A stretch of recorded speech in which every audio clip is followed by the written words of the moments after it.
Okay, welcome everyone to the final session for the AVA conference. I'd like to thank you all for committing your time this afternoon. We have a couple of housekeeping items to bring up. Firstly, I'd like to thank Dr. Beatson for inviting me to come and give this introduction.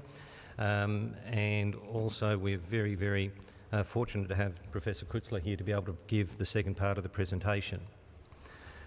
I'm going to give an introduction that will last for about 10 or 15 minutes, and it will flow on to Professor Kutzler's talk. We would hope to conclude by 5:45, and at that point we would open up the forum for questions. When we get to that particular stage, if you have a question, please raise your hand. One of the support staff will come to you with a microphone, and please ask your question, and we would do our best to give the answers. My introduction is regarding the mandatory desexing of dogs in Western Australia. I'm going to do my very, very best to try and keep this apolitical, and we're just trying to focus on the science and raise awareness about some of the issues surrounding this particular matter.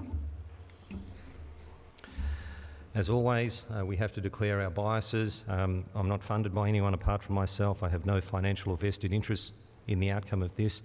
And I'm not in any other way biased. When this legislation was first proposed, this was my reaction. And there are some good things, there are some not good things, but there's some things that we really, really need to talk about before we, as a society and as a profession, accept what's going to happen. And so, just to run through the history, there is a problem or a potential or a perceived problem associated with puppy farming, and in 2018 in April there was some proposed legislation that was put forward for public comment. It contained 4 components regarding ways of addressing these perceived potential or real problems. We're not going to deal with the other 3 because they basically relate to how animals are, and dogs in particular, are sold and distributed via pet shops, animal shelters and so on. There are concepts there about breeding standards in terms of husbandry, and also about how we control where dogs are, where they go. My main concern is just simply with respect to the mandatory desexing for non-breeding dogs. The proposal was put out, and there were requests for public comment. The submissions closed on the 3rd of August. All of this information was processed, and then there were 2 summary papers that were produced and available in late November.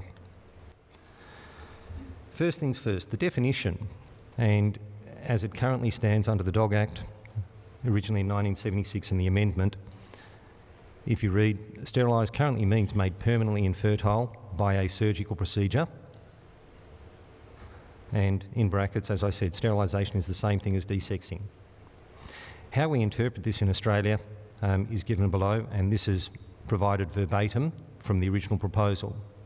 And so in Australia we typically talk about spaying and castration. And when I started reading this, you sort of think, okay, yeah, well, we've accepted this for decades, until we start going further down and reading some of the fine print. And this is where it becomes a little bit hairy, because there is some potential justification for pushing this proposal that, as far as I can tell in the literature, is not borne out by fact. And at that point, you sort of think, well, we need to go and have a think about this, and we need to talk about this rather than just accepting it, because some of these guidelines are not actually correct. And so I will present some information where studies have looked at what happens with longevity in dogs that have and have not been desexed, because there is controversy and conflict within the literature. When we look at the cancerous effects, Professor Kutzler will describe this in more detail, but I will highlight a couple of papers that will make you think. There is no question that desexing prevents pregnancies, okay? And so I don't think anyone would dispute about that, so long as the procedure is done correctly. But can cause exhaustion, and I'm sort of thinking, wow, I've been in practice for 30 years and I don't know how to put that one into perspective, and other medical issues that are not defined, and you're sort of thinking, wow, okay, we need to have a think about that. Now, hopefully that will come up well. Good. So this is taken out of the report. Of the submissions, there were 4,754 submissions returned to the government. If we look, they were organised into a number of different backgrounds. Some people identified as dog owners, and so on. As you go down the list, there were some people that identified in more than one category.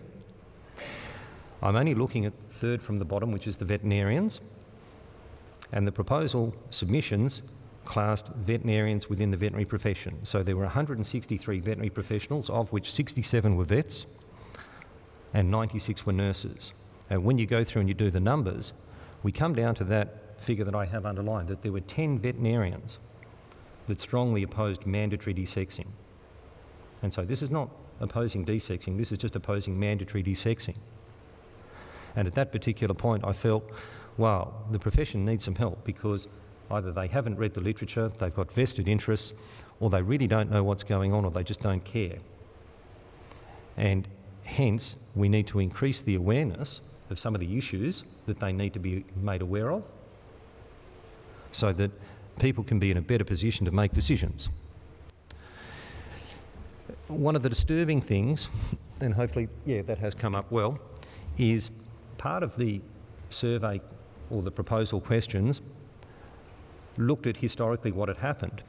And when you have a look on the figure on the right-hand side, the ages at which dogs are typically desexed, you will see that most dogs would be desexed between 3 months and 12 months of age.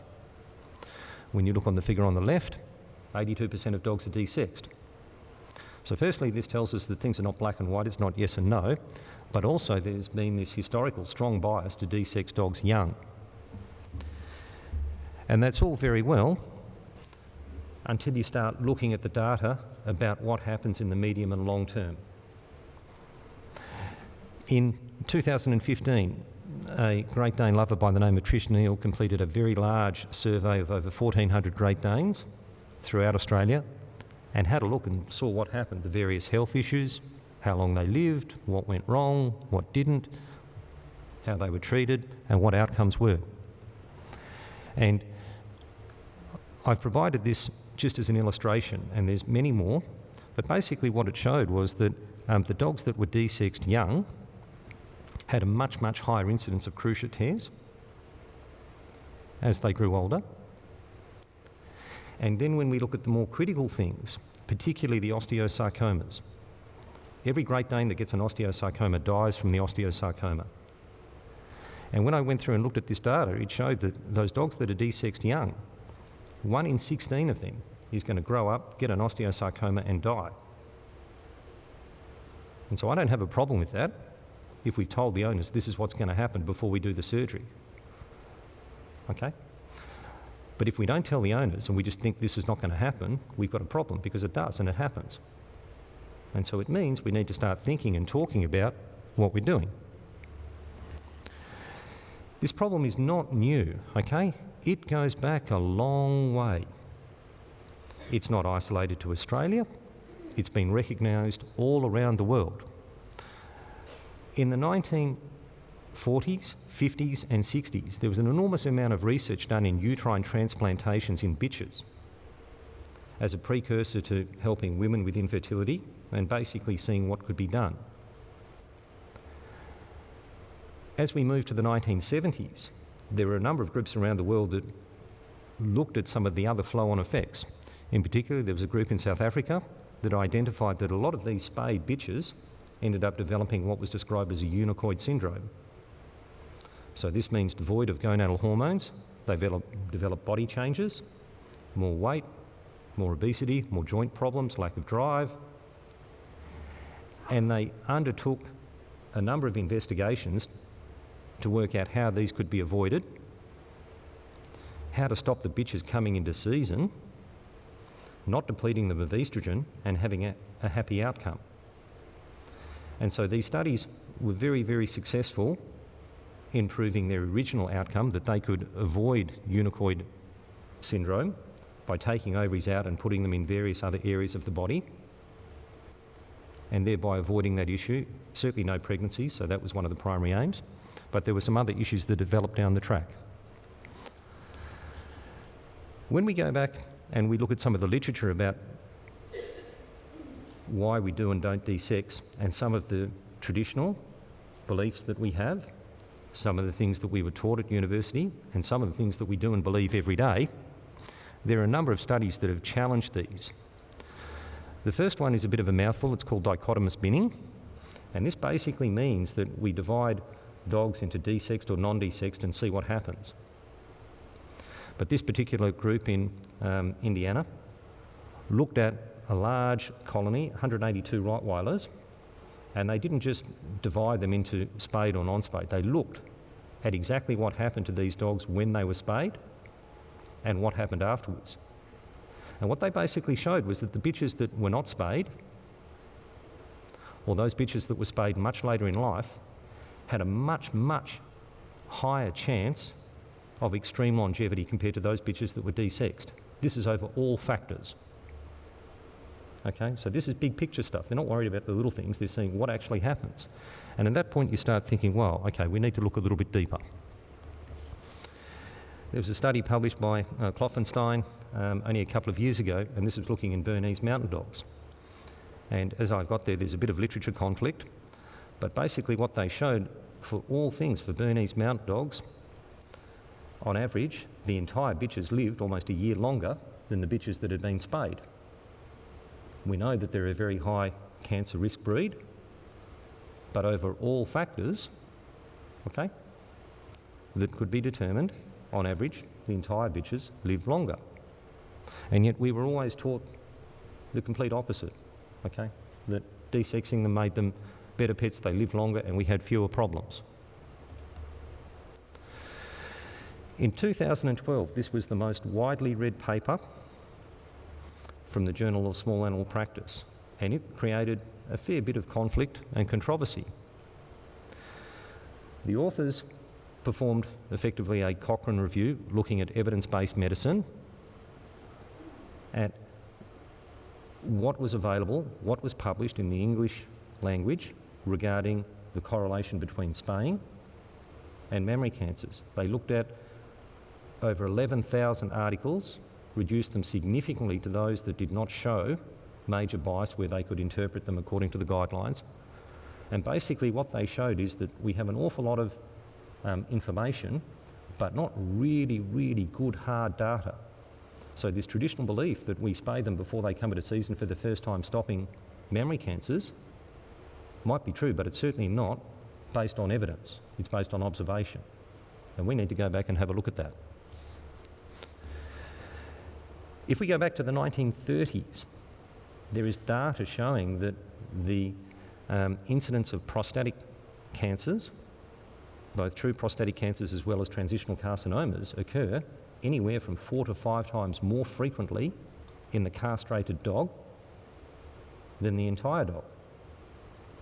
And so for almost 100 years we've known this, and yet the traditional belief is you castrate them and every dog's going to be fine. But we know that if you leave them entire, they will get benign prostatic hypertrophy. Every dog will develop that by 10 years of age. But the rates of prostate cancers are actually much, much lower in the entire dog. This is bordering on the limit of my experience, but we see this in practice every single day. For years, we are told that we castrate them young, and these dogs are going to be much better pets and they're not going to be behaviourally challenged, and we're not going to have all the issues. And yet for most of us that have been in practice for any length of time, if you really think about it, it's not 100% true. It's not black and white.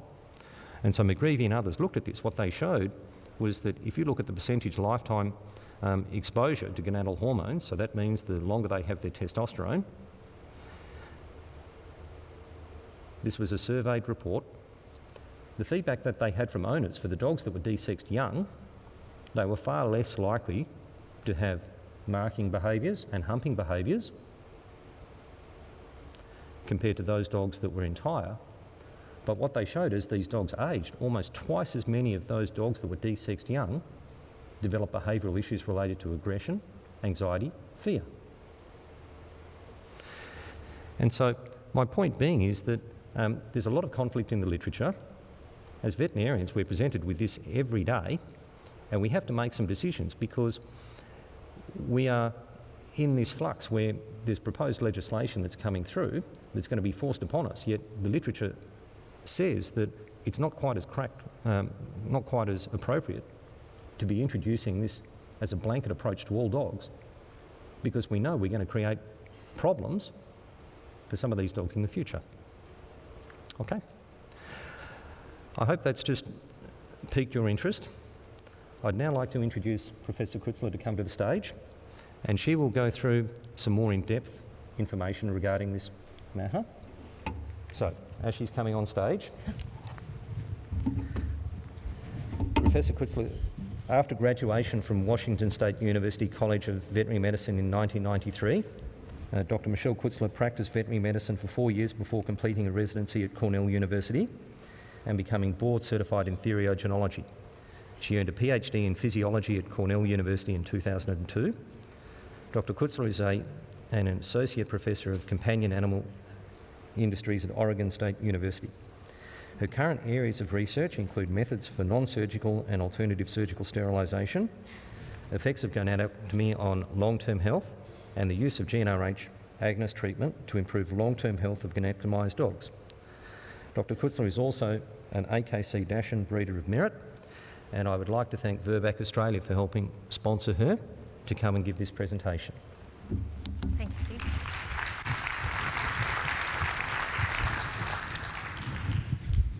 Am I on? All right, good. Thank you, everyone, for this opportunity to come to Australia and speak to this audience. I was really excited to come because one of the products that I yearn for is something that you have available to all of your veterinary clinics, and it's a GnRH agonist. And again, go ahead and give me my first slide here. Let's see. So I have to disclose, right? And Virbac did pay for my way here and is paying for my lodging. But despite that, I would use Virbac products all the time if they were available to me in the United States, and unfortunately, they're not. And I'll explain why I would use them more and how you might find applications for them in your daily practice. In addition to my work at the university, I'm also on the scientific advisory board for the Alliance for Contraception in Cats and Dogs, so I wanted to disclose that as well. All right, why are we spaying and neutering dogs? Well, as Dr. Metcalf said, predominantly it's for the prevention of pregnancy. In the United States, there aren't any shelters or rescues that now adopt out dogs that haven't already been spayed and neutered. So that means that if they're adopted out at 5 or 6 weeks of age, they've already been sterilized. As a result of mandatory sterilization, the numbers of dogs and cats that are being euthanized in shelters has decreased dramatically. The numbers that you see up here still seem relatively high, but they have not been aggregated by species. If you look at all of the data that's available, they always combine dogs and cats together, and the reason why is that the number of cats that are being euthanized in shelters still continues to be very, very high, and that's despite, again, efforts to sterilize them prior to being adopted out, and even additional efforts to sterilize and re-release feral cats into the community. But today we're talking about dogs, and the data shows that in the US, we are facing a shortage of dogs. And how is that possible that we could be facing a shortage of dogs? Well, because of the mandatory desexing of dogs, and our largest retailer of dogs in the US is going to be shelters and humane societies, they need to fulfill their needs for their clients, our dog-owning community, to have dogs. And if there's no feral dogs to come into the shelters anymore. They have to be brought into the country. And so we're looking at importing over 500,000 dogs, and these are the numbers that are available to outside interest. Of course, those numbers could even be higher than that, depending on what's disclosed publicly by these shelters. So this is the problem that I'm facing, is that the majority of pets in the U.S. Have been surgically sterilized already, and now they have long-term health problems, and how do we manage those? So let's talk about luteinizing hormone. And for those of you that don't remember learning about this hormone in veterinary school, I'm going to give you a quick refresher. So the hypothalamic pituitary axis begins with the production of gonadotropin releasing hormone. It's considered the master regulatory hormone in the body. GnRH is released from the hypothalamus into the pituitary portal circulation, where it meets its receptors in the anterior pituitary, and it stimulates the release of luteinizing hormone. So for those of you that do remember, you might say, wait a second, she's forgetting another hormone, and it also is important for the release of follicle-stimulating hormone. But because I'm focusing today on luteinizing hormone, we're just not going to mention that anymore. So GnRH stimulates the production of luteinizing hormone. Luteinizing hormone in the entire animal would go into the general circulation, bind to its luteinizing hormone receptors in the gonads, which releases either estradiol in females, testosterone in males, and that's going to cycle back both at the level of the pituitary as well as the hypothalamus to prevent additional release of gonadotropin releasing hormone and luteinizing hormone. Everyone's following? Good. So what's happening in the neutered animal?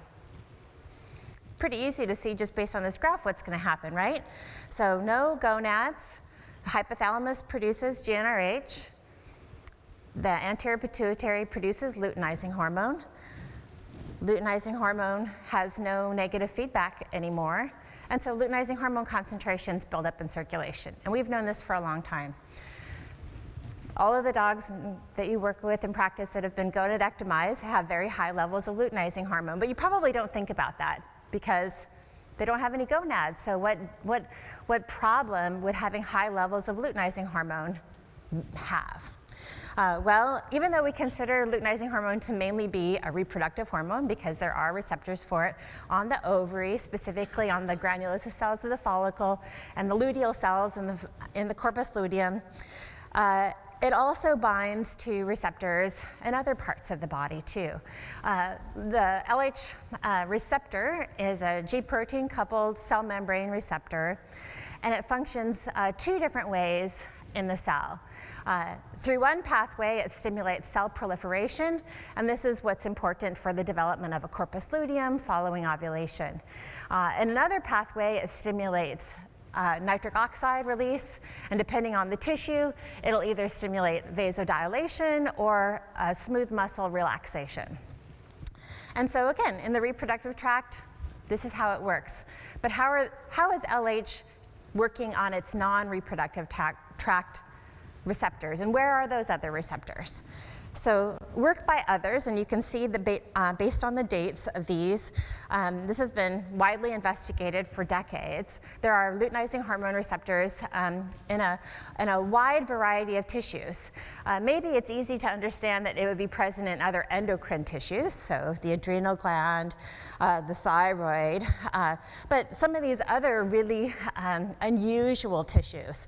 So blood vessels, gastrointestinal tract, lymphoid tissues, striated muscle cells. These are all what we would consider unusual targets for luteinizing hormone, but there are receptors in these tissues. And when luteinizing hormone levels are very high, it's likely to bind and act on these non-reproductive tissues in all of our dogs.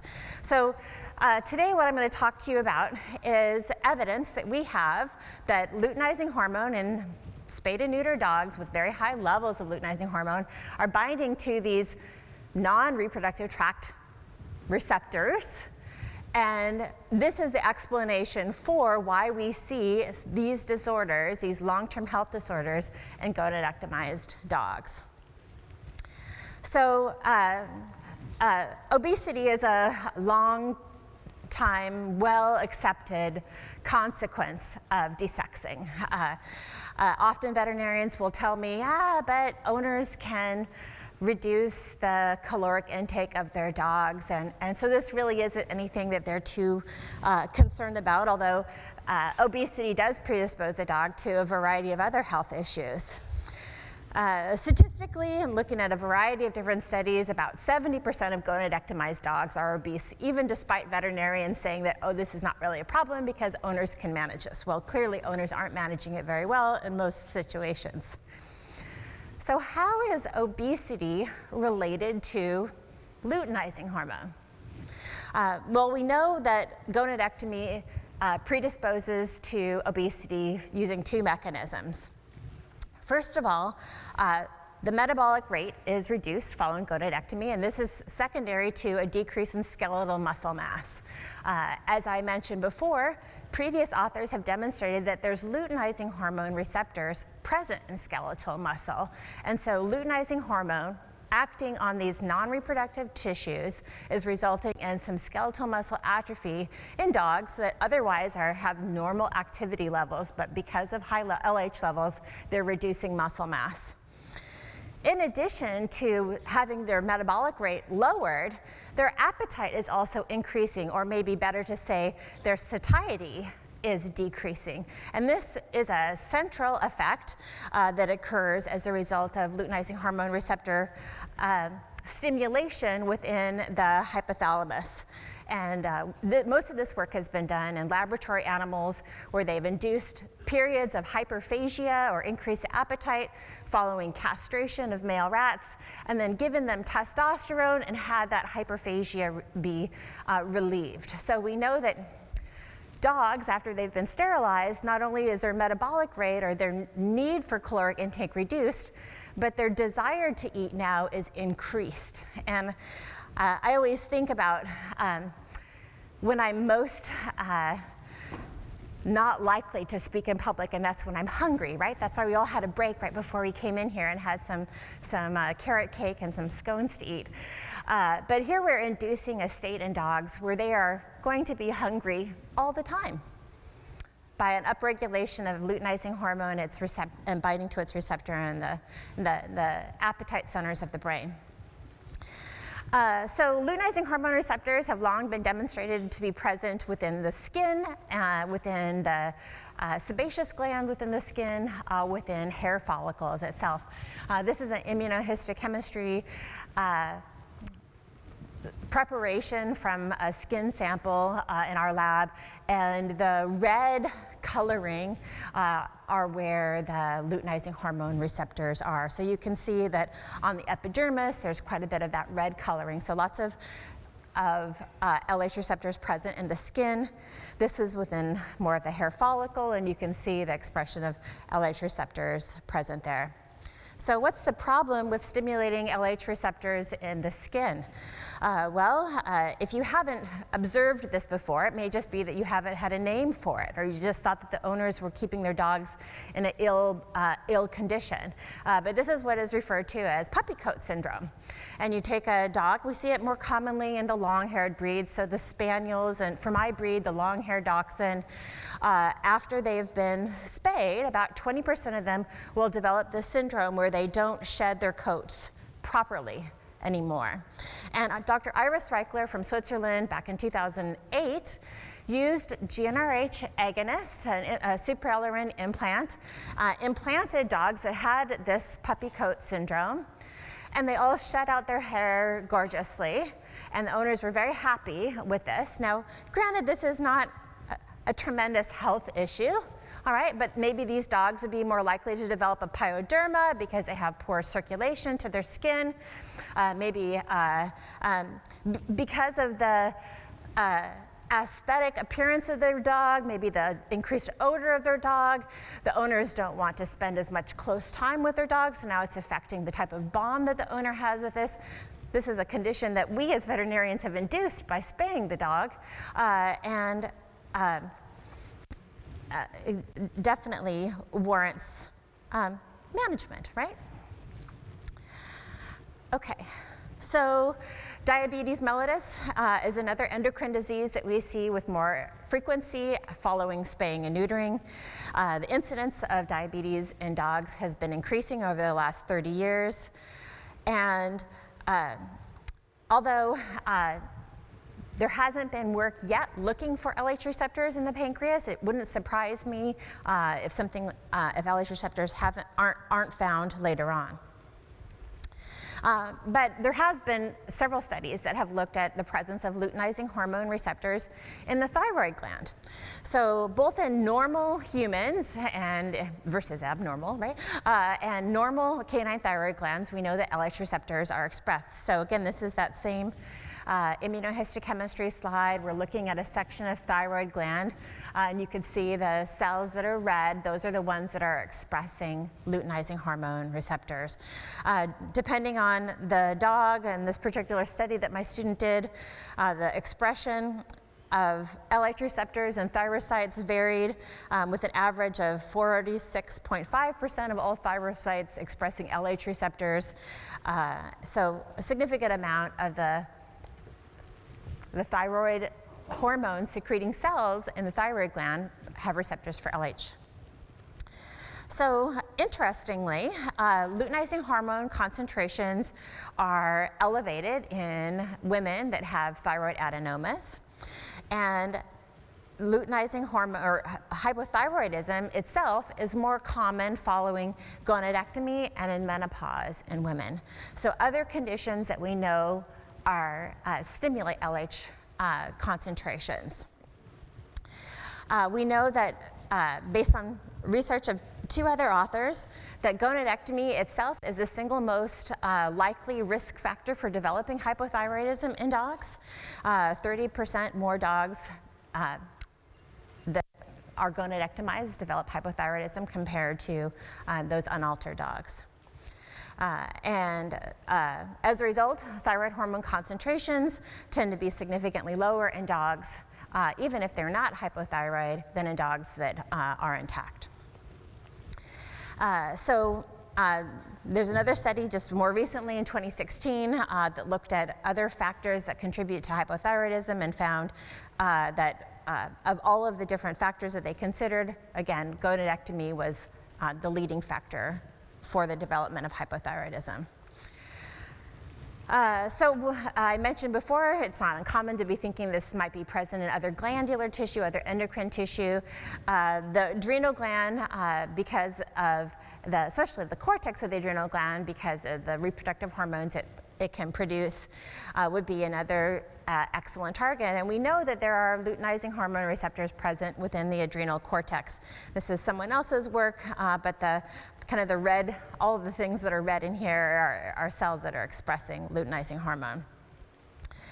Previous work in dogs has also demonstrated, dogs, primates, and rodents have also demonstrated the presence of LH receptors within the adrenal cortex. In women, postmenopausally, when LH levels are elevated, we see that there is a positive relationship between LH and cortisol levels. So as LH levels go up, circulating cortisol levels also go up. That's illustrated in the graph on the right. And LH receptors in the adrenal gland have been shown to mediate an ACTH-independent form of Cushing's disease in humans. So, what about in dogs? We know that gonadectomy is significantly associated with an increase in hyperadrenocorticism and Cushing's disease in dogs. We also know that this is true with ferrets as well. And the only Virbac supralurin type product that we have in the US is this one that is explicitly limited to the use in ferrets. And ferrets that have been desexed are predisposed to developing hyperadrenocorticism, just like dogs are. This can become a neoplastic condition, and because of that, ferrets are treated with a GnRH agonist to treat the Cushing's disease and prevent towards the development of adrenal neoplasias. And so as practitioners, as you're working with hyperadrenocorticism in dogs, consider the use of a GnRH agonist as a complementary treatment modality while you're treating these patients. The urinary bladder has been a long, well-recognized target for luteinizing hormone receptors. The immunohistochemistry slide that you can see here show, again, the red is where the LH receptors are. We know that LH receptors are present in virtually all of the reproductive, or the urinary tract, so with the body and the neck of the bladder, the proximal and distal urethra, the epithelium, the stroma, and the smooth muscle of the bladder, so virtually all areas of the bladder. So why is this a problem? Well, Banfield evaluated records from over 2 million dogs, because they have that many clinics and they can do that, and they found that conditions like urinary calculi occurred at a rate 3 times higher in gonadectomized dogs than in intact dogs. And so the expression of these LH receptors and the binding of these LH receptors in gonadectomized dogs within the epithelium of the urinary tract appears to predispose dogs to the development of stones.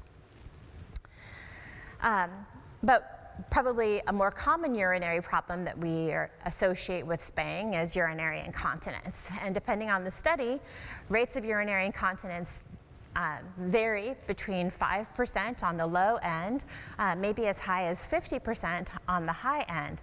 So most of you may have discussions with your clients when you're performing ovarian hysterectomies, but if you don't already, I'd like you to challenge yourself. If I were to tell my clients that on the low end, 1 of 20 bitches that are spayed are going to develop urinary incontinence, will that change their decision to perform the surgery, or would they be more amenable to some other form of sterilization that doesn't have this side effect associated with it? So depending on the study, in this particular study, it said that the age of spaying did not affect the development of urinary incontinence. I realize that this is also a controversial topic depending on the paper that's read. So we do know that gonadectomized female dogs have higher number of luteinizing hormone receptors in their bladder than dogs that don't develop urinary incontinence. So maybe if there was some way that we could, before we spay a dog, figure out how many extra luteinizing hormone receptors they have in their bladder, that might help us make a decision of which ones we were going to spay or which ones are likely to develop urinary incontinence. But unfortunately, we can't tell just looking at them. So how do we treat urinary incontinence in dogs? Well, often it's by lowering LH levels, whether you realize that you're doing it or not. So if you administer estradiol, you're going to reduce LH levels. Other methods that have been used is administration of a supralorin implant. The nice thing about the implant is that you can put it in and walk away. The owner doesn't have to continue to medicate the dog on a regular basis in order to maintain continence. Our group, because we don't have the GnRH agonist to use, we actually used a GnRH vaccine that was labeled for benign prostatic hyperplasia in dogs, and we used that to restore continence. But again, the mechanism is by lowering luteinizing hormone concentrations.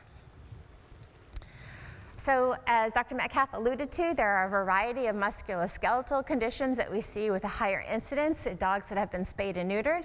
And I'm going to talk specifically about 2, cranial cruciate ligament ruptures and hip dysplasia. So most dogs that develop a cranial cruciate ligament rupture are born with normal stifles. And the development of a cruciate ligament rupture has to do with both extrinsic and intrinsic factors that weaken the cruciate ligament and that result in its injury. Independent of breed, because of course we see cruciate ligament ruptures in mixed breed dogs as well.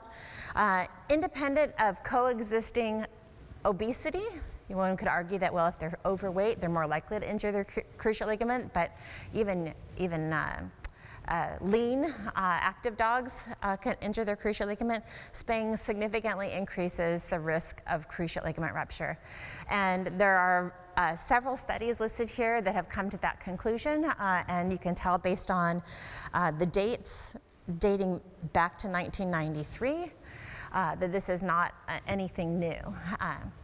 I don't know whether, I'll just take an aside, but if you haven't had a chance to look online on your proceedings, I've included a full links to all of the papers. I believe that there's 136 peer-reviewed research papers to have you go home and read if you're interested to get more information. One of the more recent papers that has stirred a lot of attention, certainly been a source of controversy, is the paper that was by Torres de la Riva. Probably one of the biggest sources of the controversy was that this particular study focused on Labrador retrievers, and many people pushed back and said, well, maybe that's true with Labrador retrievers, but what about all the other breeds? They didn't look at those, so clearly this study only just talks about Labrador retrievers. But it doesn't. I mean, this really does give us an insight on some of the long-term health effects that are affecting dogs after they've been spayed or neutered, not just Labrador retrievers and golden retrievers. So the focus of the study, the conclusions of their study, was that they saw no cases of cranial cruciate ligament rupture in intact male dogs. So none of the intact male dogs developed cruciate ligament ruptures. For the dogs that were neutered early, and in this study, early neuter was under 12 months of age. Those dogs that were neutered early and the female dogs that were neutered, you saw cruciate ligament ruptures at a rate of 5 and 8%. So this isn't something that just happens in dogs. Humans get cranial cruciate ligament ruptures too. For a long time, human orthopedists have realized that women, especially in the follicular phase of their cycle, are more predisposed to developing cruciate ligament ruptures than at other stages of their cycle. And actually, women are more likely to develop cruciate ligament ruptures than men in general. Probably you could tell based on this talk that during the follicular phase of the cycle, women have much higher levels of luteinizing hormone than other times of the cycle, which is what puts women at risk for developing cruciate ligament ruptures during this stage. So our hypothesis is that high levels of LH would also predispose dogs to cruciate ligament ruptures. And so I had a student who specifically looked at the ligament within the head of the femur, as well as the ligament within the cruciate ligament. And again, what you're seeing here are the red is the cells that express luteinizing hormone receptors.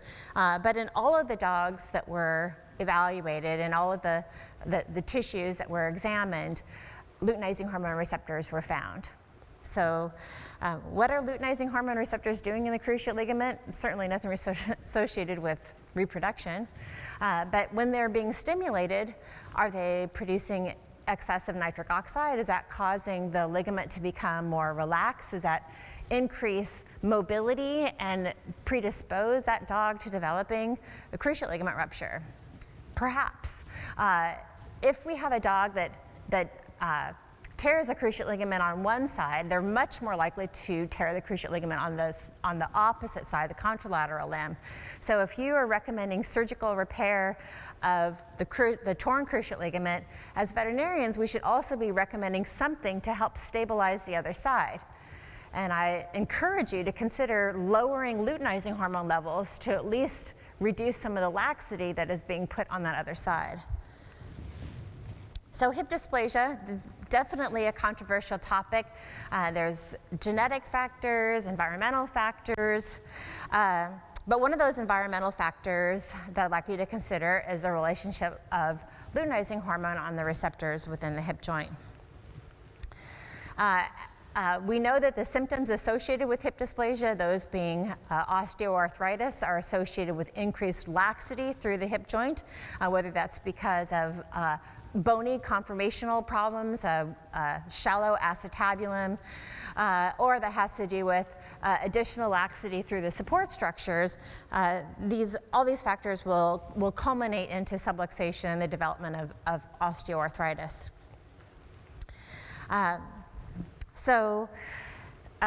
A variety of studies have looked at the risk factors associated with the development of hip dysplasia in dogs. Obesity certainly is included. There's certainly breed predispositions as well. But gonadectomy itself is significantly associated with the development of hip dysplasia. In one particular study, they looked at a 1.5 to 2-fold increase in dogs that had been gonadectomized versus the dogs that were intact. So in the Taurus de la Riva study in the golden retrievers, they were also interested in hip dysplasia, and what they found was that in early neutered males, again, early neutered means under a year of age, 10% of those dogs developed hip dysplasia, which was about twice what they saw in the golden retrievers that had not been early neutered. So as I mentioned before, I have a student in my lab who had completed her research looking at the presence of LH receptors in these skeletal tissues. And the figure that's on the left, this is the ligament of the head of the femur. And again, all of the cells that are expressing red, those are the ones that are showing LH receptors. Not every cell does, but depending on the dog, we saw ranges from 12% to over 60% of the cells within the ligament express LH receptors. So the figure on the right that looks kind of moth-eaten, that is subchondral bone. So the bone within the head of the femur also expresses LH receptors. So we weren't really sure what this meant, but maybe this has to do with the remodeling that we see throughout the head of the femur, maybe some of the flattening that occurs in the head of the femur. This could perhaps lead to some of the signs of osteoarthritis that occur secondary to the development of hip dysplasia. But more importantly, if this is occurring, this remodeling is occurring, activation of these cells is occurring, perhaps this could contribute to even some other neoplastic type conditions of the bone later on. So to finish up my discussion on the non-neoplastic conditions, I want to talk about behavior. And as Dr. Metcalf alluded to, removal of the ovaries and the testes is associated with reduction in certain forms of aggression. The most common would be observed in males, and intermale type aggression is reduced. However, we also know that gonadectomy actually increases aggression. So for those of you that are just blanket telling your clients that gonadectomy is going to reduce aggression, you're kind of telling them a half-truth, all right? Some of the types of aggression will be reduced, but there are certain aggressions that will definitely be stimulated or promoted. Those aggressions being human-directed aggression and often interdog aggression. So a few different studies have looked at this specifically. One focused predominantly on German Shepherds, and they found that female German Shepherds that were spayed became more reactive to unfamiliar or new humans and dogs compared to those that were left intact. So if you are presented with already an aggressive German Shepherd puppy that comes to your clinic, please don't recommend to your client to spay her or him, because that's going to reduce the level of aggression towards other people, because that's definitely not what the literature shows. So what about other dogs? So another study looked specifically at a variety of different breeds, found that gonadectomy, female dogs that had been gonadectomized were twice as likely to have aggression than dogs that had been left intact. There's an increase in owner-directed aggression in spayed female dogs, especially those female dogs that were already showing owner-directed aggression. So again, you have your client come to you, they say that everything's going great with my dog except for she's starting to show some aggression during feeding or during brushing. Maybe if I'm cleaning up her toys, she's starting to snarl at me.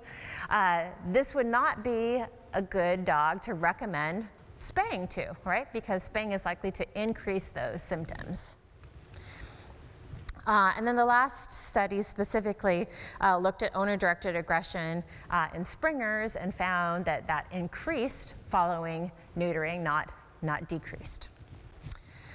And so kind of hand in hand with aggression is fear.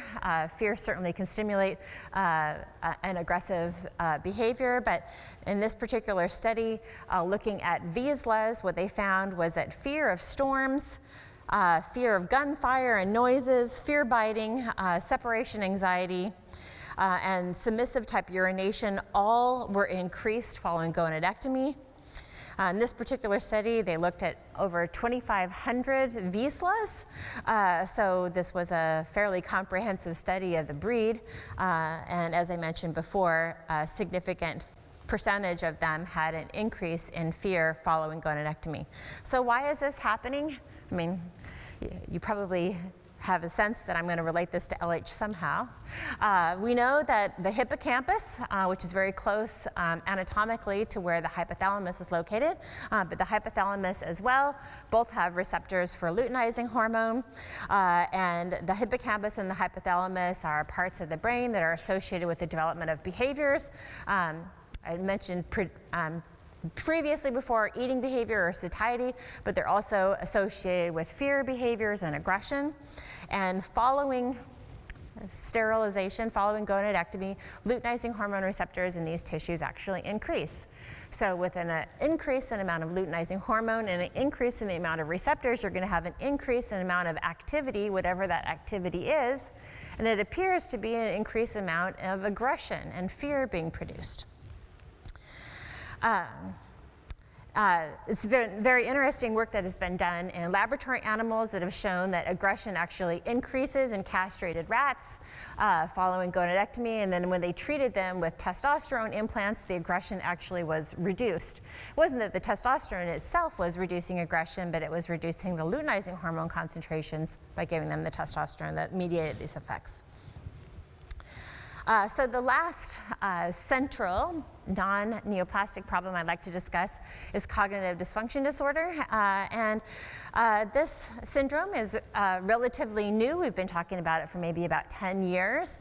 And it's a neurodegenerative process. It's very similar to Alzheimer's in humans.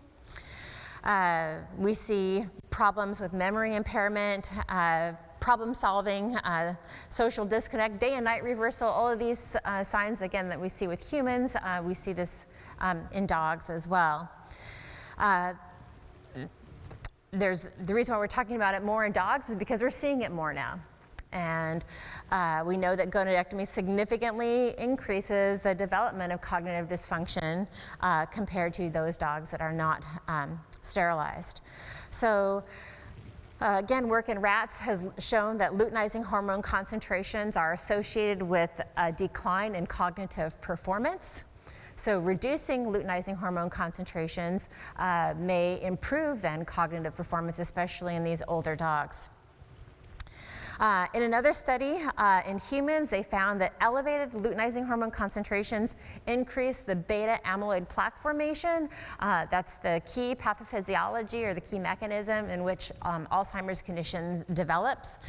So if we can, again, reduce the LH concentrations in dogs, we could help reduce the rate of that neurodegenerative disease. All right, so now I'm going to switch gears really quick and talk about neoplasia.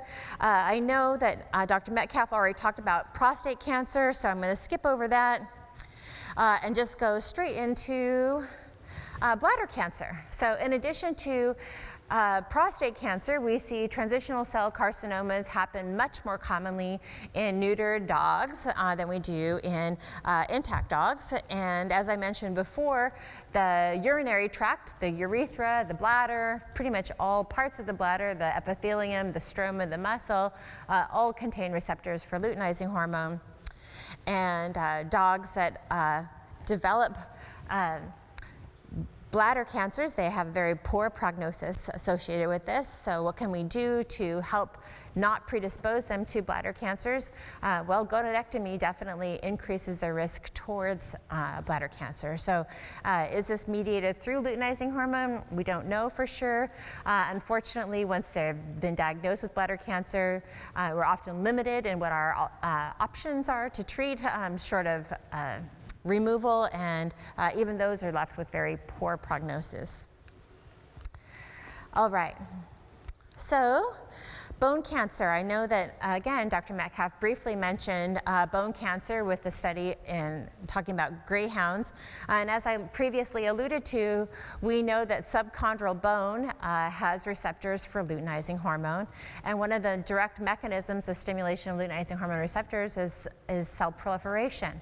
So you can imagine a situation where you have a dog that has high levels of LH stimulating luteinizing hormone receptors present in bone over the period of its life to stimulate the cell proliferation that otherwise would not be, that would predispose them to a neoplasia. Okay, so now I'm going to jump over to hemangiosarcoma, something that we haven't talked about so much. One of my first slides, I showed some of the non-specific, non-reproductive tissues that have luteinizing hormone receptors. And one of those I mentioned was blood vessels. And we find lots of luteinizing hormone receptors present in blood vessels. Well, hemangiosarcoma is a tumor in dogs that we see. It's a tumor of blood vessels. Predominantly, we see it in the spleen and in the heart, but tissues that are just, they've got lots of blood vessels.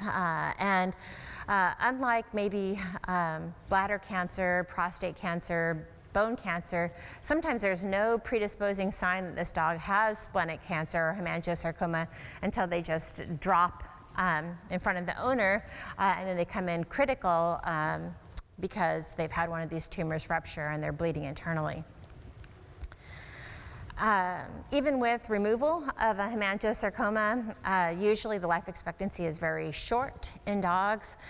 Even with chemotherapy, you don't really extend their life that much longer. So this is a pretty terrible disease in dogs. Spayed female dogs, depending on the study you see, have twice the risk of developing a splenic hemangiosarcoma, 5 times the risk for developing a cardiac hemangiosarcoma, compared to the non-gonadectomized females. And as I mentioned before, others have already shown the presence of LH receptors in vascular tissue.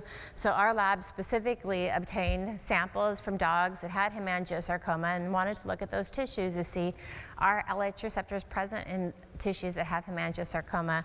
Again, the red is the area, the cells that are expressing LH receptors. So we did find luteinizing hormone receptors present in those tissues as well. All right, a few more tissues for you to consider as being direct targets of luteinizing hormone receptor expression. The skin I mentioned before with puppy coat syndrome, but mast cell tumors are a common skin tumor that we see in dogs. And several studies have shown that mast cell tumors also occur either exclusively or predominantly in dogs after they've been gonadectomized. I had a student in my lab who looked at a variety of mast cell tumors in dogs and was able to find actually a differential expression of not only were the luteinizing hormone receptors present in mast cells, but the expression varied depending on the survival time in these dogs that had mast cell tumors. So based on that, we urge clients to do something, urge veterinarians to do something to reduce luteinizing hormone concentrations in dogs following mast cell tumor removals to reduce the likelihood for tumor recurrence. And the last tumor that I'm going to talk about is lymphoma. That's probably the one that our lab studies the most. As I had mentioned before, again, initially, canine lymphocytes produce, or they express LH receptors. Again, very odd tissue to express LH receptors. Lymphocytes, as you can see on these two panels, those cells that are expressing, showing red are the ones that have LH receptors. Those particular samples came from lymph nodes, but we also collected blood samples, whole blood samples from dogs, and we separated the lymphocytes out of the blood samples, and we wanted to make sure that it was present in circulating red blood or circulating lymphocytes, but then specifically we wanted to know whether spayed and neuter dogs had higher expression of LH receptors in their lymphocytes compared to intact dogs, something else that might predispose to lymphoma. And what we found was that in male dogs, there was a trend. It wasn't significant. It was trending towards significance for an increased LH receptor expression in beta lymphocytes compared to female dogs, but not in T lymphocytes. So we just saw that in the B lymphocytes. However, luteinizing hormone receptor expression was significantly higher in spayed and neuter dogs within both types of lymphocytes compared to intact dogs. So lymphoma is a cancer of the lymphatic tissue, so whether it's lymphocytes or lymph nodes. One of the more common cancers that we identify in dogs.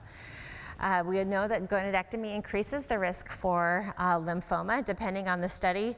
The Torre de la Riva paper indicated that gonadectomized males were 3 times more likely to develop lymphoma compared to unaltered males, such that about 1 in 10 neutered males developed lymphoma over their lifetime. The same student who looked at normal lymph nodes also looked at lymph nodes from lymphoma dogs and found that about 12% of lymphocytes from neoplastic lymph nodes also expressed LH receptors. So we went a little bit further because we've been looking at this for about 10 years, and people keep asking us, where is the evidence that LH is actually doing something when it binds to the receptors? So we took neoplastic lymphocytes and we grew them in culture, and we added both human chorionic gonadotropin, which is not a natural ligand, but it binds to the LH receptor. And then we used recombinant canine LH, and we added that to cell culture as well. And we did it at increasing concentrations. And what we found was that, I need to take one step back. So we have 3 different cell lines for T lymphoma, or T-cell lymphoma in dogs. And all 3 of those cell lines had a percentage of cells that expressed LH receptors. It varied between the 3 cell lines, from 10% of cells to 45% of the cells, but all 3 of the cancers had cells that expressed LH receptors.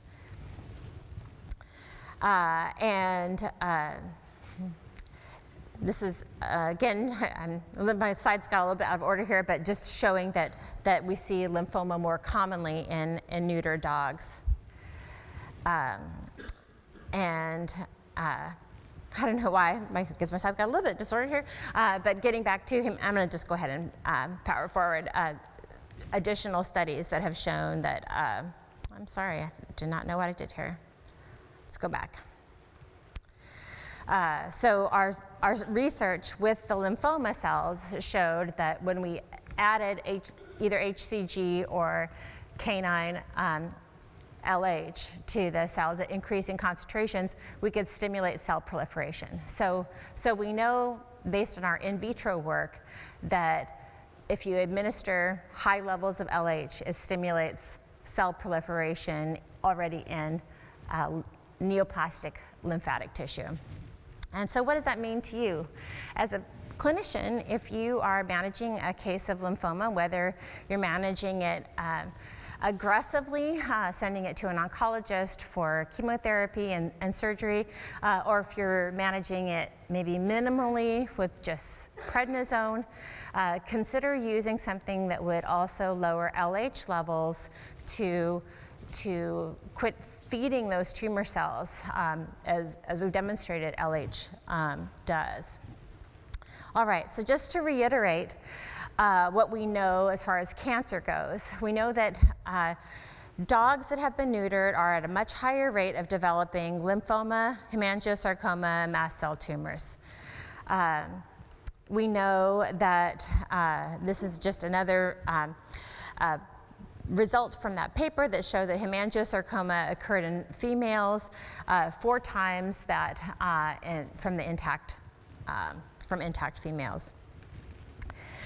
That's been looked at in golden retrievers. It's been looked at in Rottweilers previously, also in Vizslas, that we see that spaying at all ages, it didn't make a difference whether it was young or old, significantly increased the risk for developing mast cell tumors and lymphoma.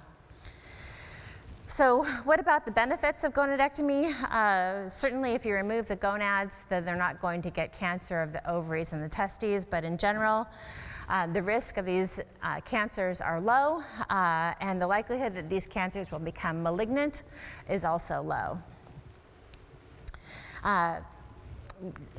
Dr. Metcalf mentioned the incidence of mammary tumors, and clinically, it's been my experience that dogs that are intact are more likely to develop mammary tumors than dogs that have been spayed early. And this is what the previous research had concluded, that if they were spayed early, that you could prevent the risk for mammary tumors. But even even as mentioned previously, the review of that data shows that the foundation of it is not as clear as we thought it was before. And so maybe the likelihood of developing hemangiosarcoma and mast cell tumors is something that something that needs to be considered, rather than just considering the risk for developing mammary tumors. So this is how I explain it to clients. On one side of the scale, you have the risk of developing gonad cancer or mammary cancer. And on the other side of the scale, you have the risk for developing mast cell tumors and lymphoma and prostate adenocarcinoma and transitional cell cancer and hemangiosarcoma and osteosarcoma, not to mention all of the other long-term non-neoplastic debilitating conditions that dogs can get that I've already mentioned. And then it's up to the owner to decide. All right, I feel like I've given all the fair disclosure. The owner's not going to come back to me later on and say, well, I wish I would have known that my dog would be at a higher risk for developing these diseases. All right, so take-home message. Hopefully, you've obtained from this message that the gonads are not merely reproductive organs.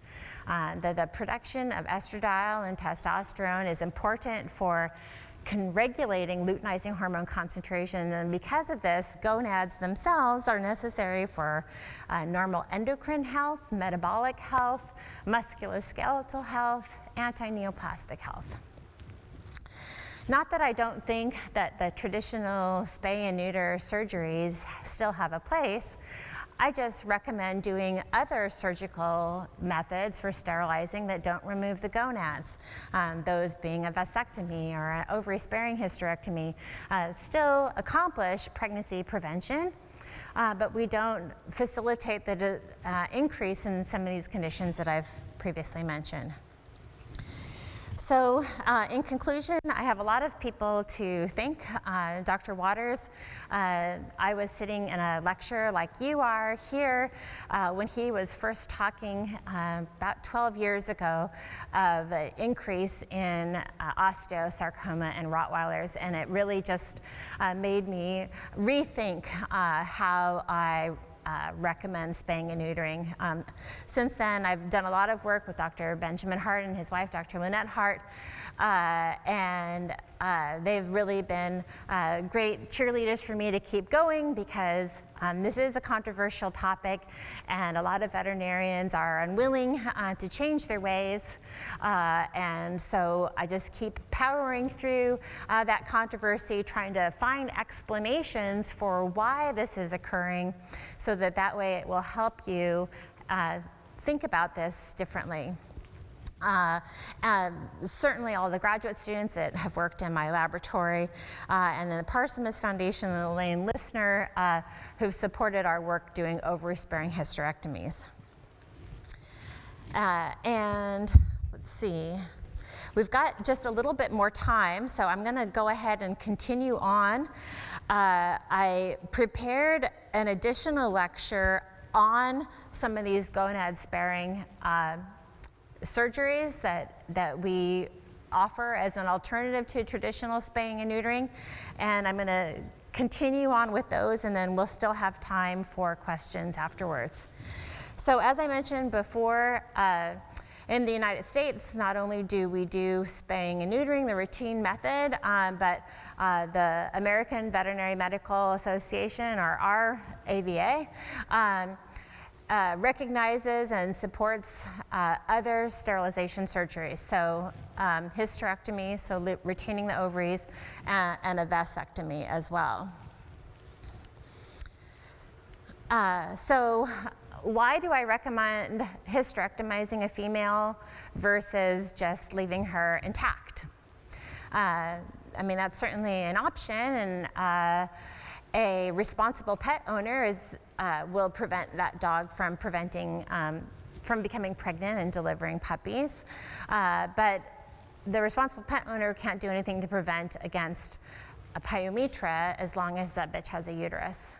So my recommendation is to remove the uterus, because that way she can't develop a pyometra. Now I understand that often you think that if they have their ovaries, they can still develop a pyometra, and that's only true if they still have a portion of their uterus. If you remove all of the dog's uterus and she has her ovaries, she cannot develop a pyometra because the pyometra only develops in the uterus. So if we remove the dog's uterus, she cannot develop a pyometra. So, but again, I mentioned Elaine Listner and the Parsonage Foundation, who initially supported our research in this area. We started in 2008 recommending ovary-sparing hysterectomies, and at the time we thought that we were just pioneers in this area, because I hadn't seen any information about it before. And I was speaking, and I had someone from the audience come up to me after my talk, and they said, well, actually, in 1972, so 30 years before I thought I was a pioneer, there was this paper that was published in California, just a few hundred miles south of where I live, that showed that there's benefits to removing just the ovaries, or just the uterus, but keeping the ovaries. And so, again, back as early as 1972, Dr. Bielefeld discussed this unicoid type syndrome that he saw in female dogs, where they would gain weight, they would have low energy, they'd have a poor hair coat, they would be predisposed to certain musculoskeletal diseases and cancer. And so for that reason, back again in the early 70s, he recommended just removing the uterus for sterilizing dogs and not removing the ovaries at all. So clearly this is not a new concept. So how do you remove just the uterus and leave the ovaries? Well, it's pretty similar to what veterinarians are doing right now when you're removing the ovaries and the uterus. Again, the main trick is that you're going to leave the ovaries and you're going to remove the entire uterus. So initially, when you do an ovary-sparing hysterectomy, if you have a client that wants to do this, I encourage you definitely to do it. You're going to probably make a larger incision than you're used to, all right? Because you haven't done this procedure before and you want to have good visualization. You're not going to be breaking down the suspensory ligaments, because we're not going to be removing the ovaries, but we do have to make sure that we remove all of the uterine horn that's adjacent to the ovary. So you need to have a good enough exposure to the ovary to remove all of the uterine horn. I've heard of some horror stories of veterinarians who try to make the incision too small and leave little pieces of uterus behind. The importance for this procedure is that you must remove the entire uterus. So all the way up to the tip of the ovary, you need to remove the uterus, and then clearly all the way back. So when I do the surgery, I remove the cervix as well. So it is a hysterectomy and a cervectomy as well. The reason why I do that is because I don't like cutting through the cervix and having to oversew the cervix. And if you don't remove at least part of the cervix, then you're going to be leaving some of the uterus behind. And because ovaries are still there, that increases the risk towards a stump pyometra develop. We produced a YouTube video. Everyone has a YouTube video, right? So we produced a YouTube video on how to do an ovary-sparing hysterectomy. If you want to watch that, the link is up here, but you could always just Google ovary-sparing hysterectomy or me and find that. Just briefly, we usually start on the left side, follow the uterine horn up to the ovary, make a window. Sounds pretty similar to how you normally would spay a dog. But this time you're going to be putting the clamp across where the uterine tubes are, rather than distal to the ovary. Depending on the size of the dog and how big those broad ligament or the mesosalpinx is, I may either just do a circumferential suture, or I may ligate that, or I want to say transfix that, but it really depends on the dog whether I transfix or not. Once you have the uterine horns ligated and pulled up, you're going to again pull the entire uterus up, make sure that you have the cervix at least partially included in your removal. Again, my preference is to remove the entire cervix. Closure is similar to routine spay. Again, if you're doing this for the first few times, your incision might be a little bit longer. Usually when I place my incision, it's going to be in the caudal half or the caudal third of the imaginary line between the umbilicus and the pubis. Normally when we're doing a routine spay, we're using that cranial third or cranial half of that window, but because we're not removing the ovaries, we don't need to make the incision so far cranially. So people always ask me what happens afterwards. Does the dog still come into heat? And the answer is yes, she still comes into heat. But what are the symptoms of her coming into heat? Her vulva enlarges, but depending on the breed and the observance of the owner, they might not even observe that the dog's vulva is enlarged. Especially very furry dogs, the owner might not be aware that the dog's vulva has increased in size. There's not going to be any vulvar bleeding at all because the source of the bleeding during proestrus is the uterus, and if the procedure was done correctly, there won't be any bleeding because all of the uterus has been removed. If the female dog comes into heat, and my recommendation is to wait at least 2 months, but if the female dog comes into heat within 2 months after the surgery, I'm always very wary about accidental mating occurring because I don't want there to be injury inside the bitch's reproductive tract from mating. But after the vagina has completely healed, again, we're removing the cervix, so the vagina is what is healing.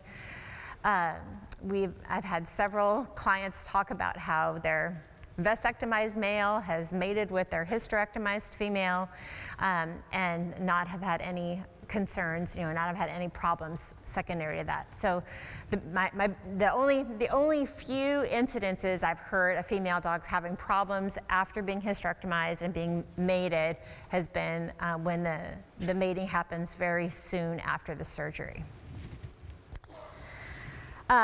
So as far as overspring hysterectomy, again, very similar to how you're doing very similar to how you're currently doing over hysterectomy, but of course you're going to remove the entire uterus and leave the ovaries. So lastly, what do we do for the males? Well, there's really two options.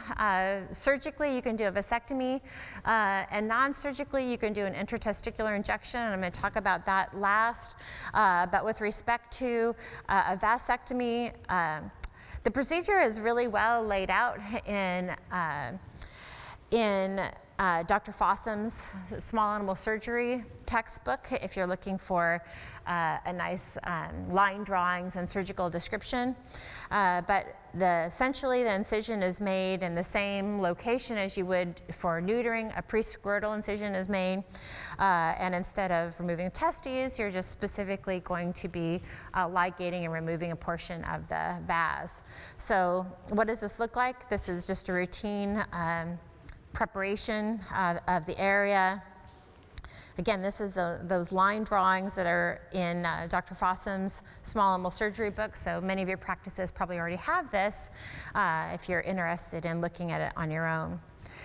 The vas deferens is located within the common vaginal tunic, and so you're going to not only have to make an incision through the skin, but an incision into the spermatic cord in order to find the vas deferens.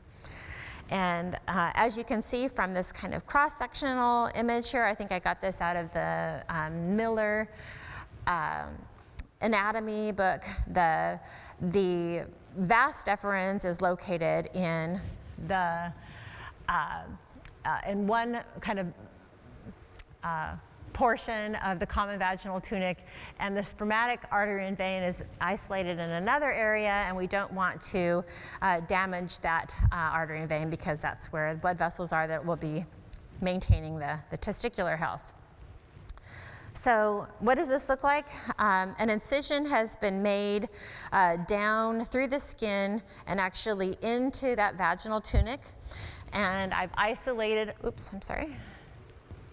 I've isolated the vas deferens, and the vas deferens has a little artery and vein that run with it as well, and so that's what you can visualize here.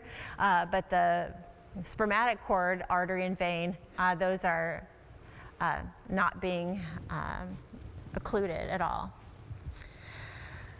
So to minimize the likelihood of recanalization, or the two severed ends of the vas deferens from healing together, it's recommended to not only remove a sizable chunk of vas deferens, but also ligate both ends. And so that can be done here with either hemoclamps or just regular suture material. And so then this procedure is repeated on the opposite side. And people always ask how long this takes me to do. It takes me less time to do this than a regular castration. We do these procedures, both the ovary-sparing hysterectomy and the vasectomy in puppies.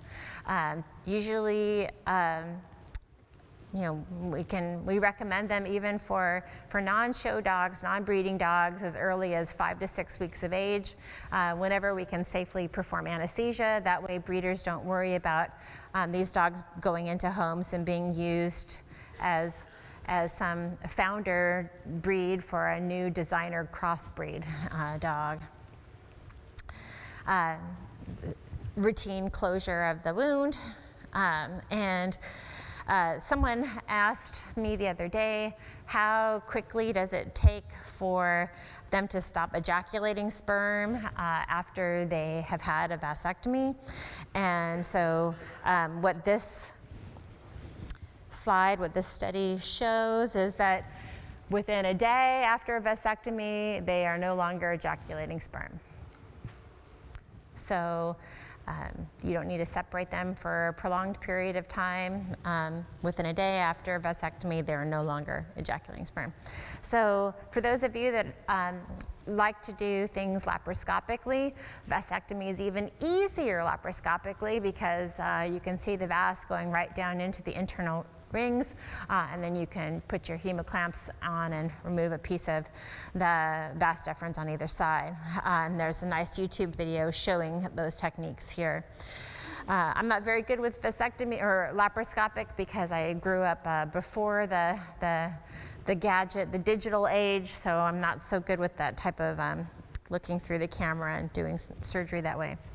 So one of the biggest problems that I see with ovary-sparing hysterectomies and vasectomies is identification. And I still struggle with this with hysterectomized dogs. But with vasectomized dogs, we mark all of these dogs with a V on their left inner thigh. And we do what we call a prison tattoo, where we just use a hypodermic needle and scratch a V into their leg and then rub some tattoo ink into the wound created by the hypodermic needle. So if you already have tattooing supplies at your clinic, you could certainly do it that way, but it's very easy to put a V-shaped tattoo while the dog's under anesthesia to identify that this dog has been sterilized, even though he still has his testes. So I mentioned that there is one other method that we use for sterilizing male dogs that is non-surgical, and it's using an intratesticular injection. And I was talking with the manufacturer of this product, and he did mention that he sells some of this in Australia. So there are at least some veterinarians in Australia that are currently offering intratesticular injections as a form of sterilizing male dogs. This particular method is a combination of calcium chloride salt that has been dissolved in 75% ethanol. I believe that a box of 50 bottles cost about $250. So it's about $5 per dog, your cost for doing this. Although the manufacturer says that you can do this without any kind of anesthesia, you know, the dog's just going to lay on its back and have an injection into its testis. We always use a heavy sedation, usually with a combination of medetomidine and butorphanol at the time that we do these injections. And they recover, their testes are a bit swollen for the first 48 hours, and then they're on their own. Testosterone levels are reduced by somewhere between 50 to 80%. So you do see a significant reduction in testosterone concentrations, but there's enough testosterone in order to prevent LH levels from being elevated. So you have still a reduction of testosterone, but not any of the side effects that I talked about of high levels of LH in these dogs. And of course, if there was any concern that the owner has later on about the testosterone, dogs can still undergo a routine castration after this procedure is done. All right, so I really appreciate your patience. I know I had a lot of slides. I got a little flummoxed there with some of my slides being out of order, but I am really interested in hearing your questions and getting ideas from all of you for additional areas of research that we can do in the future. Thank you so much.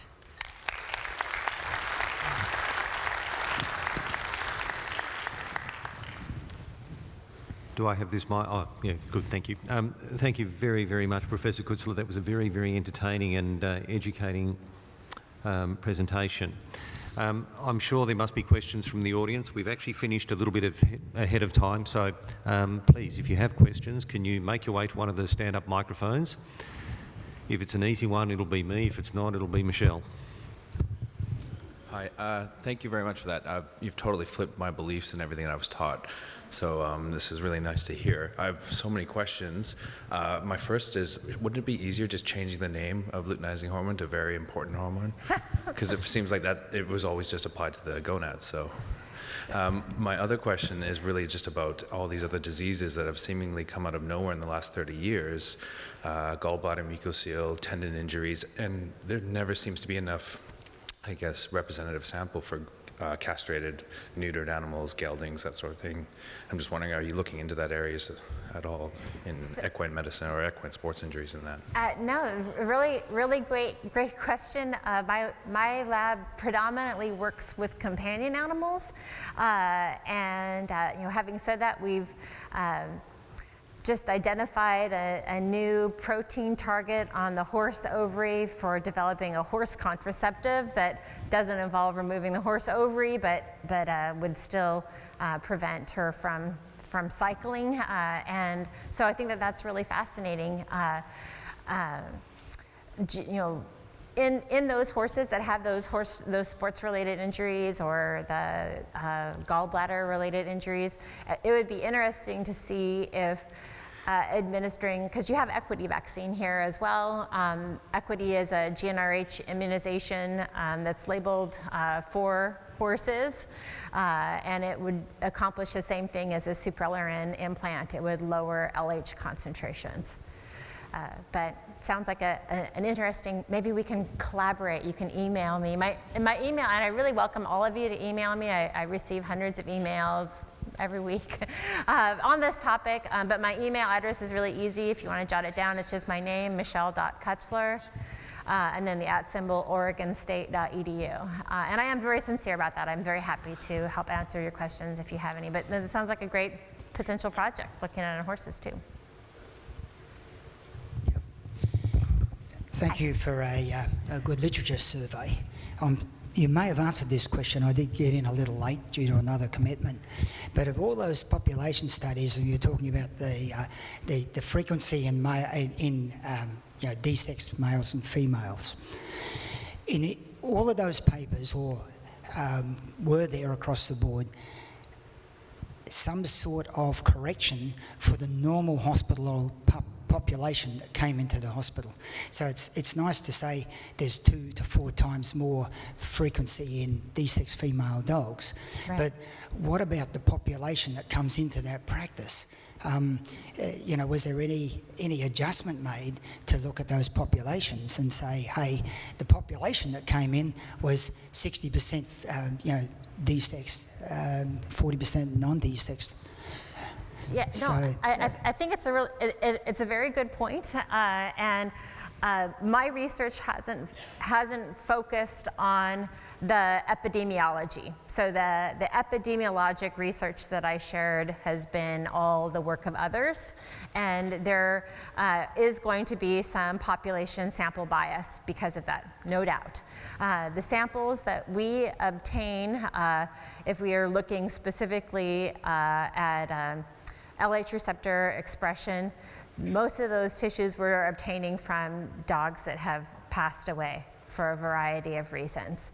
And so now, we're looking at a population of dogs that are deceased, and that's why we have a bit of their spleen or a bit of their cruciate ligament or a bit of their what have you. But of those dogs that are being euthanized, that are now deceased, those are as random as you can get, and we make sure that we have a balance in the number of males that are neutered and the balanced number of females that are obtained, irrespective of breed, because we can't select for all of those things, but we do balance between the sex status and the sexes. And I hope that answers your question. So at least with respect to the immunohistochemistry work that we've been doing, we have been very careful about selection bias. In answer to your question, some of the earlier studies did not cover that, but some of the later studies have started looking at this. Certainly the Banfield's one looking at the mast cell tumours, where they looked at 2,000 accessions. Yeah, absolutely, they've gone back and they've looked and they've correlated. But some of the earlier studies, no, they didn't look at that. Yeah, I mean, I see many, many more neutered animals than I do non-neutered, and I see a lot of cancers, and I treat a lot of cancers. It'll make me go back and look, but I struggle with in my own mind the concept that there's a lot more in the neutered dogs at this stage. So I really struggle because I'm not seeing it, but I need to look a little bit more closely. So since you are treating a lot of cancers, if it's any of these cancers that I've just mentioned, I would encourage you to consider including in your cancer modality, your cancer treatment basket, something that will lower LH levels as well. Because if the LH is stimulating cell proliferation, then that will help reduce the risk of recurrence of cancer, may help promote remission of that cancer. Yeah, that's very true, but until that's done, what can we say? Right, that's true. Hi. Hi. I'm just wondering what you do if you have a dog with one retained testicle, since there is risk of leaving the retained testicle. Do you remove that and then do a vasectomy with the other one? That's a great question, and absolutely, I think that if there is a retained testicle, it needs to come out because of the two factors. One, the likelihood that it can become neoplastic is much greater, but the likelihood that it will become torsed and the dog will end up in an emergency clinic because of testicular torsion is also very high. So we recommend removing the retained testicle and then doing a vasectomy or an intratesticular injection on the descended testicle. I had someone recently ask me, what do you do if the dog is bilaterally cryptorchid? I mean, then what I would do for that dog is I would remove both testicles and I put a supralerin implant in, because that way I wouldn't have LH levels go up afterwards. It's a great question. I love this. There's conflict. You need to look at the breed. So if we see these in Bernese Mountain Dogs, we don't do anything with them because they're going to die of a cancer long before that retained testicle will ever cause a problem. Okay, so it's not a black and white answer. You need to have a look. When you go back and you look at the published literature, average age of onset of the retained testicle cancers is somewhere between 8 to 9 years of age. The data that's been presented in the burner suggests they're not going to live that long. They're going to die of something else first. What you need to do is talk to the owners. We now can run AMHs. We know we can text them. We can pick them up if they develop cancers in that retained testicle down the track. You could take it out then.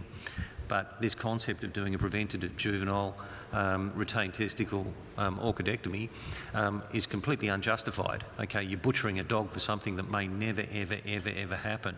You can check. You can identify it.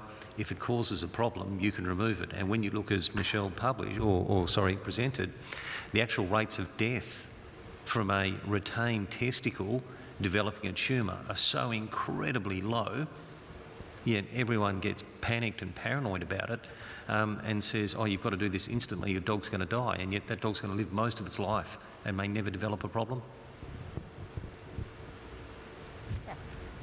Just following on one of your comments before about using Suprelorin in the cancers, has there been actually any studies to show that there is any benefit of it?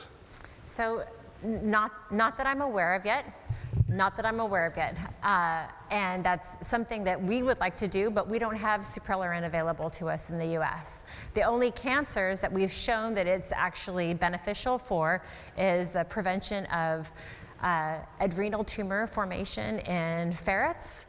So they are predisposed to Cushing's disease and adrenal tumor formation because of being neutered, because of high levels of LH. So they are treated with Suprelorin F, and that's something that we use in the only thing that we have available in the US. And kind of along those same lines, men with prostate cancer are also treated with a GnRH agonist in a way to reduce the amount of, to help reduce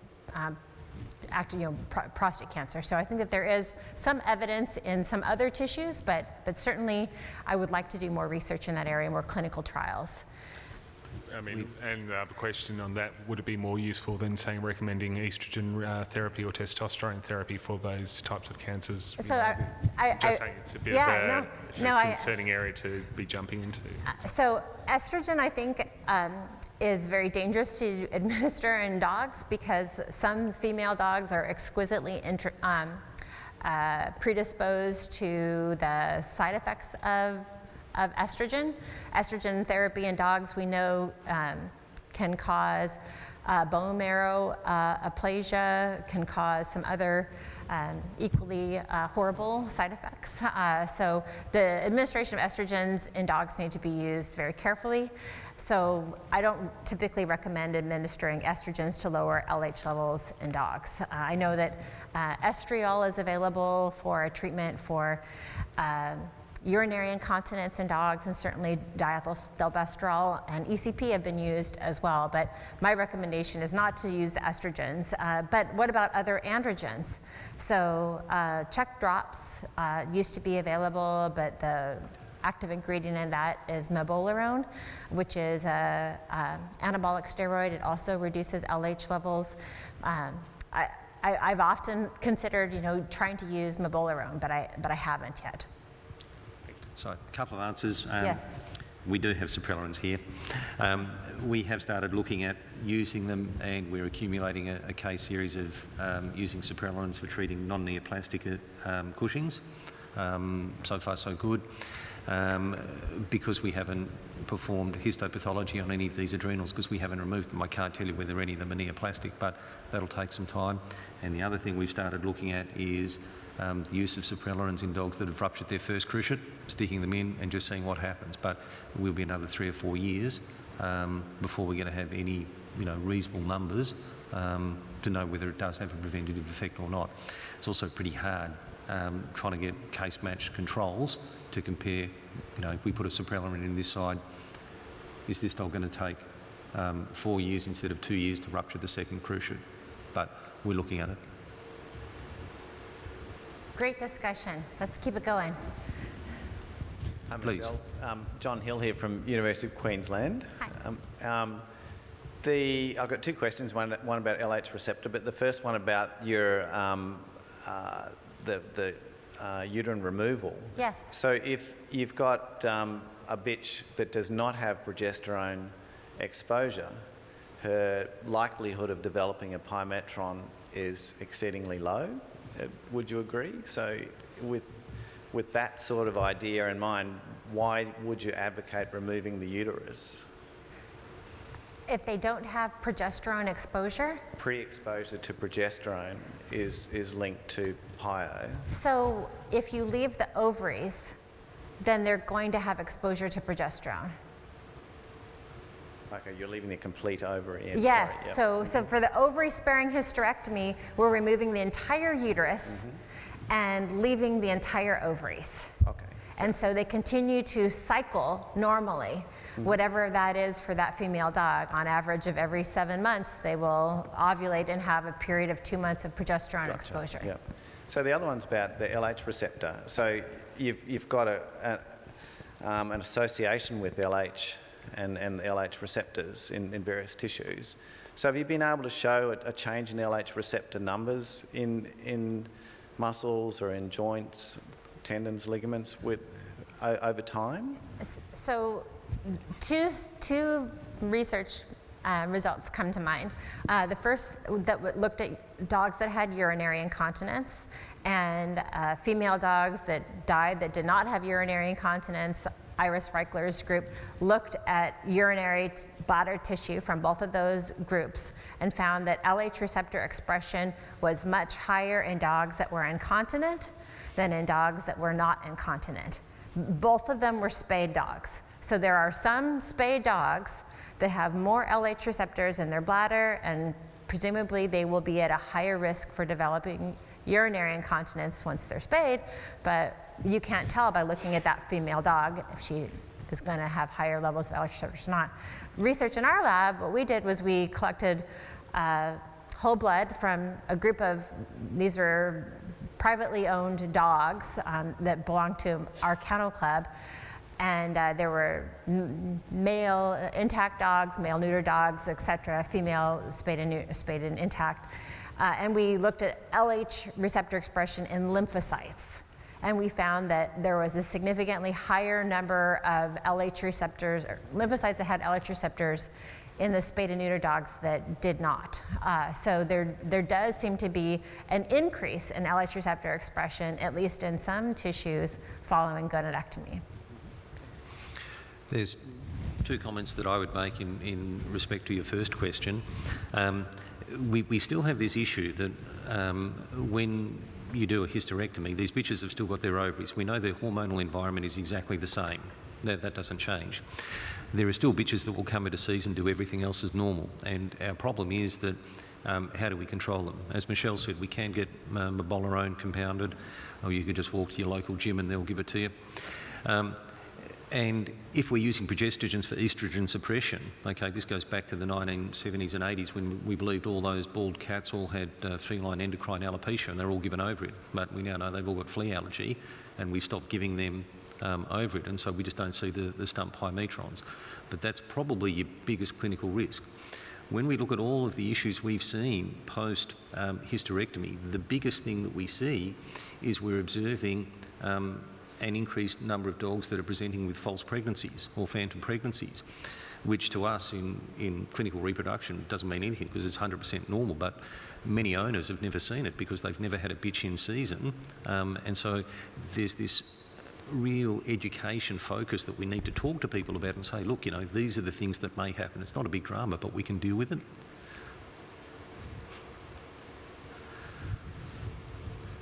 Hi, Michelle. Peter Irons from Murdoch University. Great talk, and thanks very much. Thank you, Peter. Just a question around the countries where, you know, Sopralorin has been available for some time, and in contrast to Australia, where it has had significant uptake and so on.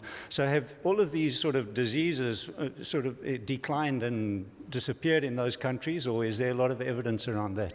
Well, I think not really an answer to that question, but there is a very nice paper that was published out of Sweden where morbidity and mortality claims that came through a veterinary insurance company were described. And in most of the females, the most common cancers that they found were like breast cancer, and a higher number of pyometra than we typically see because the dogs in Sweden aren't spayed. But when you look at that list, all of the breeds that we've talked about here, Burmese mountain dogs and Rottweilers, where you'd expect to see more problems with osteosarcoma or hemangiosarcoma, those types of cancers that were being reported to pet insurance companies were very, very low. So why is it that we see these conditions so rarely in countries that don't routinely spay and neuter dogs? Are those dogs healthier genetically than our dogs? Do they feed them differently? Do they somehow care for them differently? Or is this really related to the fact that they are not being sterilized, at least not with their ovaries being removed? So I think that it's a little bit difficult in countries where there's still large populations that are being routinely spayed and neutered. Their gonads are being removed. Maybe another portion of them are being treated with suprelorin, so some other type of sterilization method, to then look at the number of dogs and see which ones are, if there's an increased incidence in these diseases or not. But the really telling information, I think, is coming out of those Scandinavian countries where they don't routinely do surgical sterilization, and they don't see those problems. I mean, the problems that they see are the ones that we don't see as commonly anymore, but and I don't want to downplay the significance of breast cancer in dogs. I mean, that certainly can be a significant problem, but I think that with all cancers, if we can identify them early, that will give us the best prognosis. And if owners are routinely examining their dog's breast tissue, even if it's something as benign as rubbing their dog's tummy, then you can identify those cancers early, whereas a bone cancer or a splenic tumor, you're not going to be able to identify those until the dog has already had the disease is already metastasized. So no, that doesn't completely answer your question, but I think that that's where the best, strongest evidence comes from. Hi. Just sort of leading on to, just leading on to the same area. In those Scandinavian countries, have they looked at whether there is a greater genetic diversity in the purebred dog populations compared to countries such as ours, where we have a high level of desexing, where there may be a smaller genetic pool, which might be a contributing factor to some of these diseases as well? Yeah, in those studies that I've read, they have not specifically looked at the genetic diversity of the dogs. I mean, many of the dogs are purebred, so that would suggest that there is maybe less genetic diversity since they are purebred dogs rather than having complete outcrosses or mixed breeds. But having said that, I think that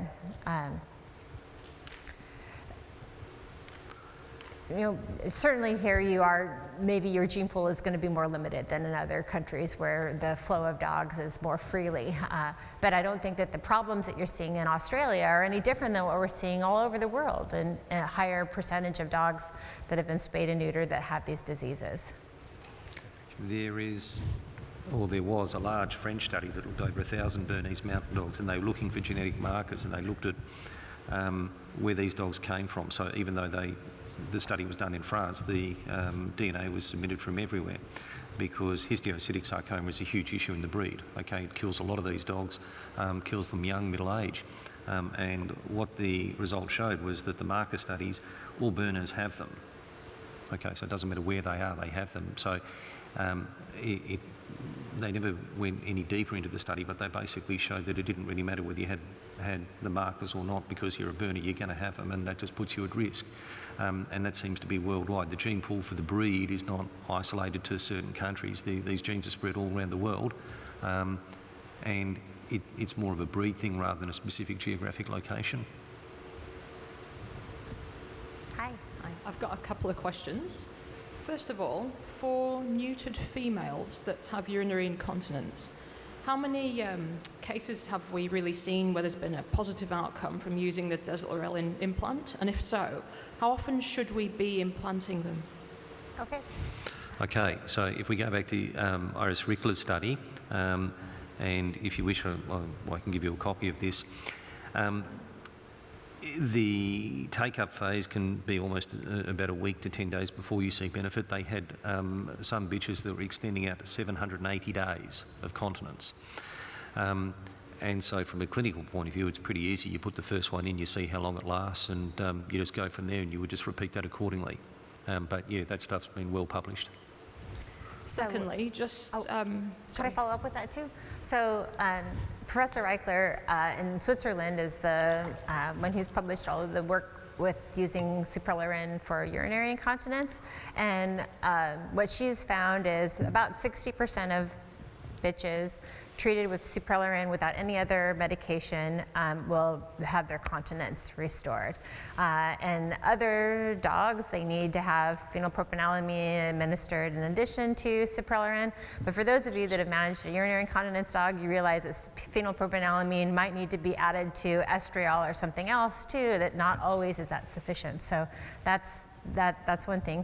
We've also used GnRH immunization to treat urinary incontinence, and what we found was about 60% of dogs had continence restored just by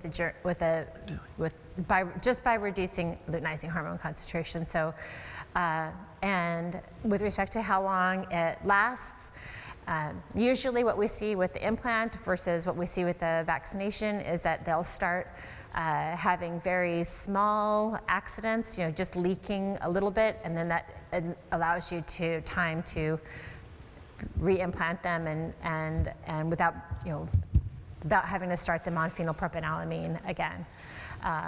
Let's see, what else was I going to say about that? They're currently in the Canine and Feline Reproduction List Service, there's been a discussion about how many suprelorin implants can you put in a dog. You seen that one? Was that you? No. There was a concern because a dog was undergoing an elective procedure, and the veterinarian found it was like 4 or 6 implants under the skin because they were administered, every 12 months for many years, and they're perfectly benign, not causing any problems hanging out there. So, the second question was regarding the Dog Act. So there's an expectation from government that we should be removing the gonads of males and females. That being the case, should we be considering implanting every spayed and neutered dog with suprelorin following its surgery? It depends on what we're doing. So if we're just doing hysterectomies, which under the current definition would still be satisfactory, the answer is no. But if we're taking the gonads out, if you ask me, based on what we're all concerned about, 100% correct. Okay, and my point is I'm not against desexing. I'm certainly against mandatory desexing. And so there's still a lot of people that we talk to and we say, okay, you've got a Doberman, okay, you're coming in for a spay. We know 75% of them are going to become incontinent. So at the time of spaying, most of those bitches, we will put a suprelorin in at the same time. Okay. And this is the age-old problem that we have. How do we get these bitches to maintain their estrogen without them bleeding and coming into season? That's what people don't want. Okay. And so, these are just the various ways that we do, but absolutely, we talk to everyone about doing this. Okay. Thanks. And it's very, very difficult in clinical practice, and this is one of probably Michelle's next areas of interest and investigation, is that we know that this LH effect is there. What we don't know is the time delay. Okay, so how long is it going to take? How much LH overexpression do they need to trigger some of these problems? Because if we could say, well, they're going to be fine for the first 3 years, well, then we'd put the suprelorin in after 3 years and be okay, but we don't have that information yet. So we're a little bit cautious, so we'll do this because that's an appropriate procedure to do in that particular dog for that particular owner, and say, okay, we're going to try and protect you by doing this. And to follow up on that, so I'm always reluctant to treat an animal with a medication unless I have a diagnosis. Why would I be treating them? But let's say this is a dog that 6 months after surgery has developed symptoms of hypothyroidism. and you take a blood sample and you confirm that the dog is hypothyroid. And so now you're prescribing thyroxine every month. So that would be a dog that I would put a GnRH implant in and see if we could wean it off of daily thyroxine after that. And now you're just giving it an implant every 12 months instead of having the owner have to give it thyroxine. I mean, wouldn't that be a better treatment?